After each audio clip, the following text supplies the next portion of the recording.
Hello, everyone. Well, look who is back together. Ah, aren't they just such an exciting on again, off again, on again couple? Trump and Putin. Yeah, figures. They had a phone call, and what did they discuss? The wars that they have started. But somehow, I suspect that when they talked about ending those wars, it is not what everybody else would like to see. Now, thank you, Axios, for pointing out some things that people might be forgetting. This is the first call between Trump and Putin since the strikes against Iran began. And things to remember are that Russia and Iran are allies. Russia is currently supplying weapons and intelligence to Iran to strike against American target and those against NATO allied targets. Trump downplayed the fact that Iran and Russia are allies.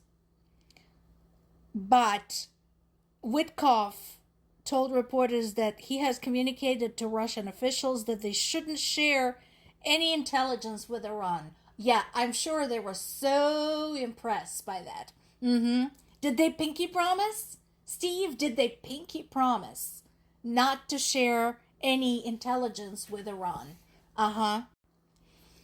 And yeah, on the Kremlin side, Putin's foreign policy advisor Ushakov told Russian reporters that the conversation was frank and businesslike, but this is what they always say. It doesn't mean anything. They said that Putin presented Trump with several proposals for ending the war with Iran. Ooh, I would love to be a fly on the wall for that bit. And also, Iranian Deputy Foreign Minister Kazim Babadi said that France, China, and Russia have reached out to discuss conditions for a ceasefire. Yeah, because Russia is such a reliable party to discuss a ceasefire with. Now, this is the consequence. This is the one that matters. Everything else was fluff. This was the real cause for that call. And Putin got what he wanted. He wanted the easing of sanctions against Russia that have to do with oil, and he got it. So now Trump is saying that U.S. will waive oil-related sanctions on some countries, that includes Russia, to ease the shortage sparked by the U.S.-Israeli war on Iran. We said many times before in these reports, and I'm not the only one saying this. I'm not the only analyst who has been saying this. Vitaly Portnikov has been saying this. Garry Kasparov has been saying this. Arkady Babchenko has been saying this. Anyone with half a functioning brain has been saying this. The oil is the lifeblood of Russia's invasion on Ukraine. And right now, Russia has gotten an opportunity to trade again. This truly is a huge stab in the back for Ukraine. Because basically, Trump is supporting a terrorist state. Not only that, but he is supporting somebody who is scheming against American troops right now. Because what the hell else do you call Russia supplying stuff to Iran? Trump also said that Ukraine was a never-ending fight. But they talked about the war in Ukraine anyway. Putin signaled that Russia was ready to supply oil and gas to Europe. Guys, again, Europe, you just got your shit together. You just got it together to stop using Russian supplies. Please do not falter. Do not betray us like this. And you are better off to hold off than anyone else because Europe has so much more green power sources than the US. Come on. Of course, Hungary and Slovakia are going to immediately start demanding their oil pipe back. Not going to get it, but they're going to demand it. Now, this is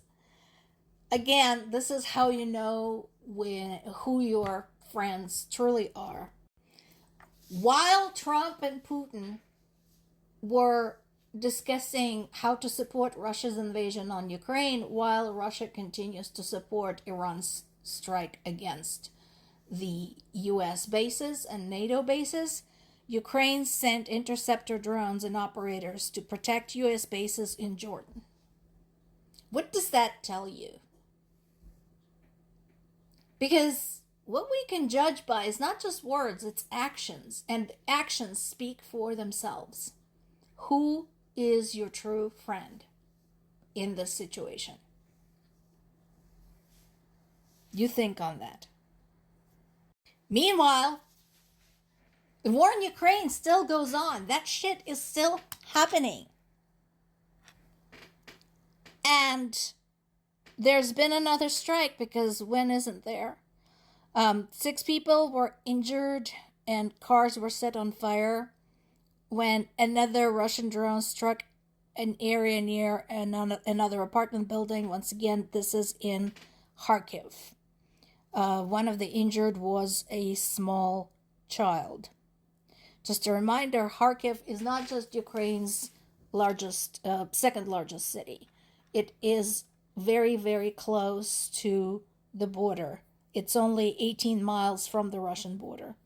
And it has been taking some serious heat.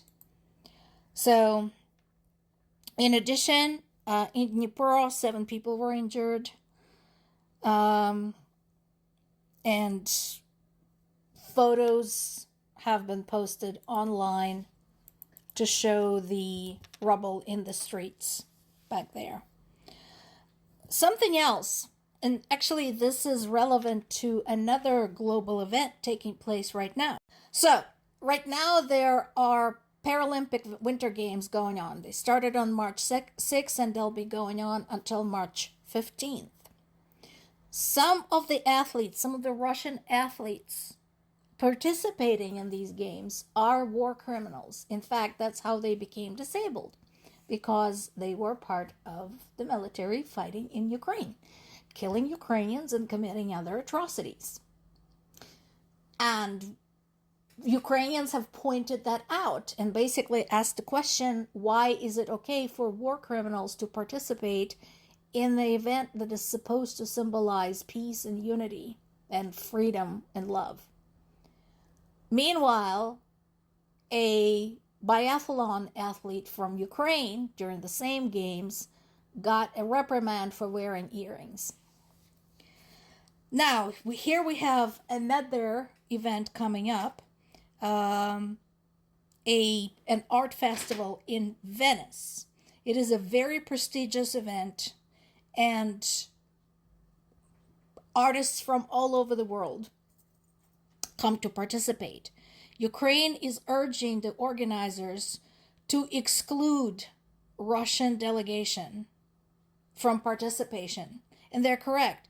This is just a stage for whitewashing war crimes. Again, I don't understand why Russians get invited anywhere anymore.